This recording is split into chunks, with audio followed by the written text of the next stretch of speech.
السلام علیکم دوستو، فرشتوں کا سجدہ اور اعزازیل کی نافرمانی کی وجہ سے اس کو ابلیس کا لقب ملنا۔ جب حضرت آدم کی شان علمی تمام جنات و ملائکہ پر آشکارا اور ظاہر ہو گئی تو آدم علیہ السلام کا اعزاز اور بڑھتا ہے، یعنی یہ کہ فرشتوں کو حکم ہوتا ہے کہ آدم کے لیے سونے کا ایک تخت تیار کریں۔ چنانچہ اسی وقت شان و شوکت کا ایک تخت تیار ہوا جس کے 300 پائے تو یاقوت سرخ کے تھے، اور دوسری تیاری یہ کہ کوئی انتہا ہی نہیں۔ پھر حضرت آدم کو جنت کی شہنشاہی کا وہ لباس فاخرہ اور جنت کے وہ ریشمی حلے پہنائے گئے جس کی خوبی کوئی بیان نہیں کر سکتا، اور پھر جنت کے جواہرات اور مرثیہ کاری کے زیور زیب تن کیے گئے اور جنت کا تاج سر پر رکھا گیا اور پھر اس تخت پر بٹھایا گیا۔ اس وقت آدم کا حسن و جمال، اللہ اکبر، تخت شاہی پر بیٹھ کر جب آپ جوش مسرت میں آ کر مسکرائے ہیں تو جنت میں ایک دن سا نکل آیا اور فرشتے حیران اور شمشردہ رہ گئے۔ پھر حکم خداوندی ہوا کہ آدم کا تخت فرشتے اپنے کندھوں پر اٹھائیں اور آدم کو 7 آسمانوں کی سیر کراتے ہوئے عرش معلیٰ کے قریب تخت کو لا کر رکھ دیں۔ چنانچہ فرشتوں نے ایسا ہی کیا، یعنی 7 آسمانوں میں آپ کا جلوس نکالا اور پھر عرش معلیٰ کے قریب آپ کا تخت زیرے لا کر رکھا، اور اب 14 طبق کے فرشتوں کو آدم کی زیارت کا حکم آیا۔ جب تمام ملائکہ وہاں حاضر ہو گئے تو جمیع الملائکہ کو حکم الہی ہوا کہ اے ملائکہ، اے میرے مطیع فرما بردار فرشتوں، آدم کو سجدہ کرو۔ چنانچہ حکم الہی سنتے ہی یہاں سے وہاں تک تمام فرشتے آدم کے سامنے گر گئے۔ لکھا ہے کہ سب سے پہلے حکم الہی سن کر سجدے میں جو گرے وہ حضرت جبرائیل ہیں، جن کو سب سے اعلیٰ خدمت اللہ تعالیٰ کی جانب سے مرحمت ہوئی، یعنی آپ کو وحی کا کام عطا کیا گیا۔ پھر میکائیل سجدے میں گئے جن کو اس حصے میں باران رحمت کا کام عطا کیا گیا۔ پھر اسرافیل سجدے میں گئے جن کو اس حصے میں نفخ صور کی خدمت تفسیس ہوئی۔ پھر عزرائیل سجدے میں جھکے جن کو اس صلے میں معصومیت اور مقربین کا خطاب دیا گیا۔ آہا اس وقت کا جوش و خروش، جبکہ آدم عرش معلیٰ کے نیچے جنت کے تخت پر جلوہ افروز ہیں اور 14 طبق کے فرشتے ان کے سامنے سجدے میں پڑے ہیں۔ تمام فرشتوں نے آدم کو سجدہ کیا، لیکن ابلیس مگر عزرائیل جس کا لقب آج سے ابلیس ہوتا ہے اس نے سجدہ نہیں کیا۔ اس لیے متعلق کہتے ہیں کہ جب فرشتوں نے آدم کو سجدہ کیا تو پورے 100 برس تک تمام ملائک سجدے میں پڑے رہے۔ پھر جب انہوں نے سجدے سے سر اٹھایا تو دیکھا کہ اعزازیل یعنی ابلیس حضرت آدم کی طرف منہ موڑے اکڑ کر کھڑا ہوا ہے، اور سارا منہ اس کا سیاہ ہو رہا ہے۔ جو آج سے پہلے نہایت خوبصورت تھا وہ آج ایک خوفناک دیو کی صورت میں نظر آتا ہے۔ ابلیس کی یہ بری حالت دیکھ کر تمام ملائکہ خوف خداوندی میں سجدے میں گرے، جس میں انہوں نے اپنی اطاعت اور اپنی خیریت پر لاکھ لاکھ شکر خداوندی ادا کیا۔ یہاں جناب رسول صلی اللہ علیہ وسلم فرماتے ہیں کہ یہ 2 سجدے فرشتوں کے مولا کو بے حد پسند آئے اور اسی لیے اس نے اپنے تمام بندوں پر نماز میں 2 سجدے فرض کیے۔ یہ دوسرا سجدہ فرما برداری کی ادا کرنے کی شکریہ ہے۔ جب دوبارہ تمام ملائکہ سجدے سے اٹھے تو حضور رب العالیٰ کا ارشاد ہوا کہ اے ابلیس، آدم کو سجدہ کرنے سے تجھے کس چیز نے روکا ہے؟ اسے میں نے بنایا ہے، اس کو اپنے ہاتھوں سے بنایا ہے۔ ابلیس تو نے غرور کیا، تو نے اپنے آپ کو بڑا مرتبے والا سمجھا۔ چنانچہ جواب میں ابلیس کہتا ہے کہ میں آدم سے بہتر ہوں کیونکہ مجھے تو نے آگ سے پیدا کیا ہے اور آدم کو خاک سے، پھر میں آگ کا بنا ہوا خاک کے پتلے کو سجدہ کیوں کروں؟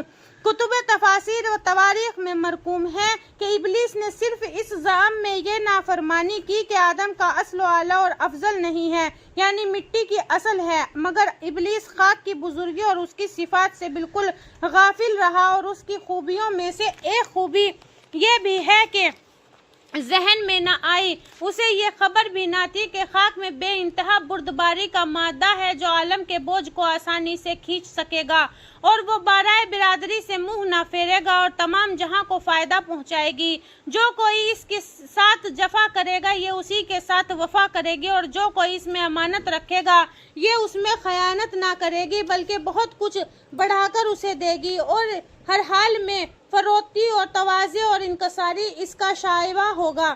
بخلاف اس کے آگ کی صفات یہ ہے کہ وہ آزادی ہے اور نقصان دہ ہے۔ وہ بعض چیزوں کو اس سے نفع ہے لیکن ضرور اور نقصان بہت زیادہ ہے۔ خاک اپنی انکساری کے سبب نیچے جانا چاہتی ہے اور آگ آزادی کے سبب اونچا جانا چاہتی ہے۔ امانت میں خیانت کرتی ہے اور ہر شے کو جلا کر خاک کر دیتی ہے۔ जब इब्लीस ने अज़रुए गरूर तकब्बुर आदम को सजदा करने से इनकार किया तो उसी वक्त इरशाद आली हुआ कि अल्लाह ताला फरमाता है, ए इब्लीस, आसमानों से निकल, तू राइंदो दरगाह हो गया है और आज से कयामत तक तुझ पर मेरी लानत बरसेगी। और लोहे महफूज पर जो तूने शैतान रजीम लिखा हुआ देखा था वो और कोई नहीं, तूने 1000 बरस जिस पर लानत भेजी थी वो तू है, मरदूद है। चुनांचे ये हुक्म होते ही इब्लीस का तमाम लिबास, बुजुर्गी और करामात उतार लिया गया और इसको लानत व फटकार का जामा पहना दिया गया और मलून करके मकाम कुरब इलाही से निकाल दिया गया। फिर सबसे पहले हजरत जिब्राइल ने उस पर लानत की, फिर मीकाइल ने, फिर इसराफील ने, फिर हजरत और तमाम मलाइका ने इस पर लानत का मींह बरसाया। कहते हैं कि शैतान का हुस्न जमाल मलाइका से अच्छा और बहुत अच्छा था। इसके बाजुओं में जो पर थे वो याकूत सुर्ख और जमूर सब्ज के थे और निहायत नूरानी सूरत थी, मगर आज गुरूर नाफरमानी के सबब ऐसी सूरत हो गई कि जो देखता था वो इस पर लानत मलामत करता था। इसके बाद फरिश्तों ने उसके पर नोचे और आसमान से जमीन पर फेंकना चाहा तो निहायत वायलिया करते हुए उसने कहा, इब्लीस ने हुजूर रब्बुल इज्जत में अर्ज किया, खुदा वंद, अगर तू अपनी हुजूरी से मुझे निकालता है और राइंदगारी करता है तो कम अज कम एक मोहलत मुझे जरूर दी जाए, वो ये कि मैं कयामत तक जिंदा रहूं। चूंकि उसकी दरगाह में साइल का सवाल पूरा किया जाता है, साइल को नहीं देखा जाता कि वो नेक है या बद है। उसी वक्त इरशाद हुआ कि ऐ इब्लीस, हमने तुझे मोहलत दी कि अब तू कयामत तक जिंदा रहेगा।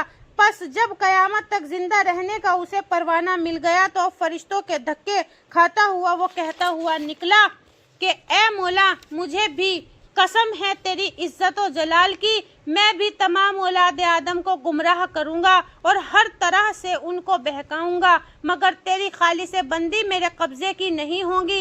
जिसका जवाब अल्लाह ताला की तरफ से इब्लीस को ये मिला, मैं सच्चा हूँ और सच कहता हूँ कि मैं भी तुझसे और तेरे ताबेदारों से जहन्नुम को लबरेज कर दूंगा। इसके बाद मलाइका ने इब्लीस लाइन को पकड़कर और आसमानों से खींचते हुए उसे जमीन पर फेंक दिया और एक दखारे समंदर में उसे डुबो दिया, जहां साल हर साल वो उसमें डूबा रहा। फिर जब उस मलून ने समंदर में से अपना मुंह निकाला तो चेहरा इसका झुलसा हुआ और आंखें नीली डरावनी। नाउजुबिल्लाह। कहते हैं कि इब्लीस की इस दिन से ऐसी खौफनाक सूरत कर दी गई कि जो कोई उसे असली सूरत में देख ले तो मारे दहशत के उसका कलेजा फट जाए और उसी वक्त मर जाए।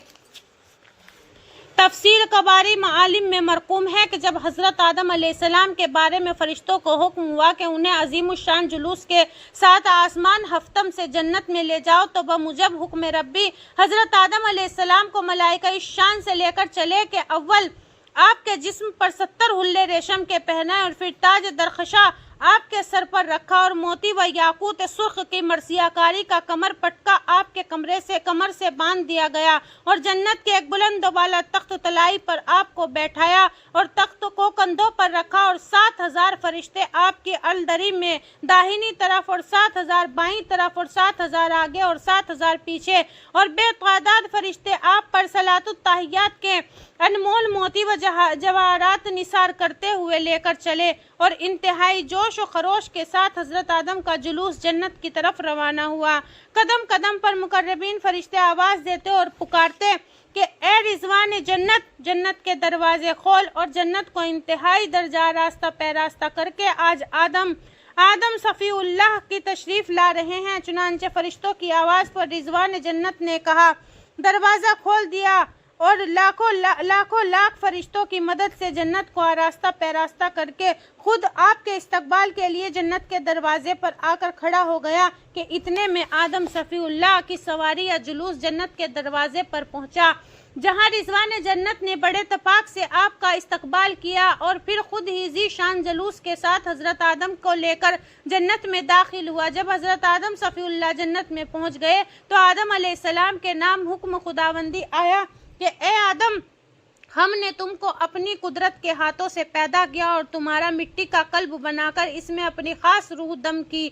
अब बहिश्त में तुम निहायत सरो शादमानी के साथ रहो और जन्नत के हमा यतीम नेमतों से बाराम तमाम लज्जतें हासिल करो, मगर मुझसे एक अहद करो और इस पर पाबंद रहना कि पूरा ख्याल रखो। आदम ने जन्नत में दाखिल होने और जन्नत के हमा नेमतों को मिल जाने का हजार हाथ शुक्रिया इलाही अदा किया और फिर ताज्जुब के साथ दरियाफ्त किया कि ऐ मेरे खालिक व मालिक, वो कौन सा अहद है जिसका मुझे पाबंद होना जरूरी है। इरशाद आली हुआ, ए आदम, शैतान का कहना ना मानना।